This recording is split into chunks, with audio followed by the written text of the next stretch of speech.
So we have been using the iPhone 16 for the past 1 month, and this is a long-term review of the dummies.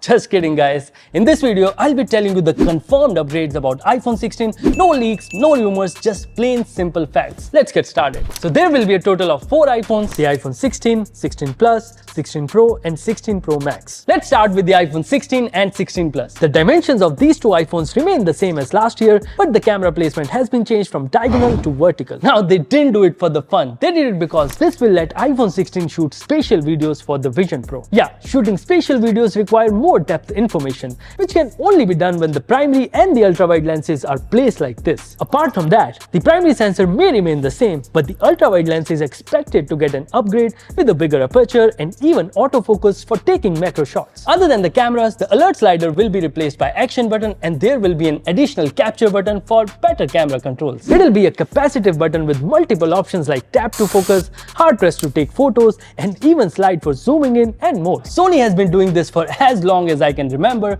but now that Apple has done it, you can expect it in more Android phones. By the way, there will also be a reduction in the size of magnets for MagSafe. Now, this won't change anything on iPhone's design, but it will result in smaller magnets for MagSafe cases and accessories. And if you're wondering about colors, we could be getting more options this time. On the iPhone 16, we will get a brand new white color that replaces the yellow, and on 16 Plus, there will be a new white and a purple color option as well. And if I talk about the display, still be a 60Hz screen on the non-Pro models, but the OLED panels used on the iPhone 16 series could use micro lens technology that will not only improve the brightness but also reduces power consumption. This will most certainly help with the battery life. And speaking of the battery, iPhone 16 will get a 5% bigger battery, but the battery on the iPhone 16 Plus will be reduced by 9%. Yeah, I'd love some explanation from Apple about this. Lastly, both the iPhone 16 and the 16 Plus will be powered by Apple's A18 chipset with 8GB of RAM to enable Apple Intelligence features. And there will also be a new thermal design with larger graphite sheet to prevent your iPhone from overheating. iPhone 16 will also see connectivity improvement with Wi-Fi 6E, which is an upgrade from Wi-Fi 6. So yeah, that's it for the base models. Let's talk about the pros. First of all, this year's Pro model are a bit taller and wider compared to last year. The iPhone 16 Pro will have a 6.27-inch screen,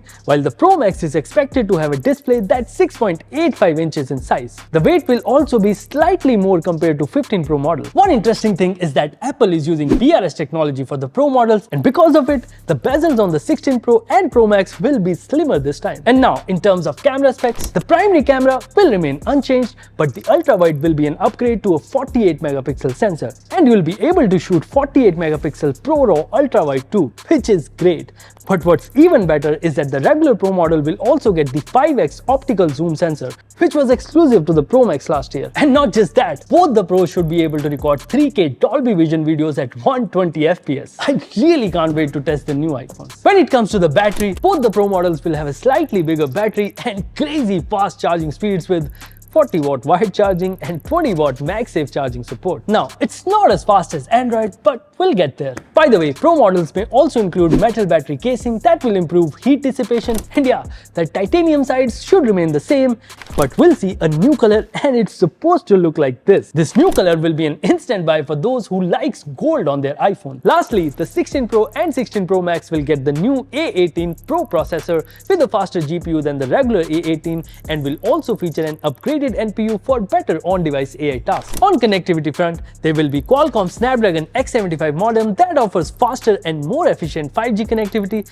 plus it takes less circuit board space. And the phone will also support Wi-Fi 7. Now, these are all the hardware changes that we are expecting from iPhone 16 series, but as we already know, this year is not about hardware. In fact, it's going to be centered around Apple Intelligence. There are some Apple Intelligence features that are already out, and we have tested them as well, but that's just the tip of the iceberg. I think Apple must have saved the best ones for the launch. I also believe that Apple Intelligence will finally give Siri a reason to exist. It will finally be more useful than setting up alarms and reminders. Finally, the pricing of iPhone 16 series is still not known, but the Pro series will be assembled in India, and if Apple wants, they can price it well, because EMIs. Other than the iPhone 16 series, we'll also get the new Apple Watch Series 10 and Watch Ultra 3 with some new health features like blood pressure monitoring, sleep apnea detection, and more. There will also be an Apple Watch SE 3 in 2 new sizes, and they are supposed to come in plastic shell instead of metal, which will make them even more affordable, and it's expected to come around 20 to 25,000 rupees in India. When it comes to AirPods, we'll get 2 new non-Pro models and probably the Pro as well. And if you're waiting for the AirPods Max or the iPad mini, let's just wait till 9th of September. Alright, that's it from my side. Can you guess the pricing of upcoming iPhones in rupees, not in kidneys? I look forward to reading your comments.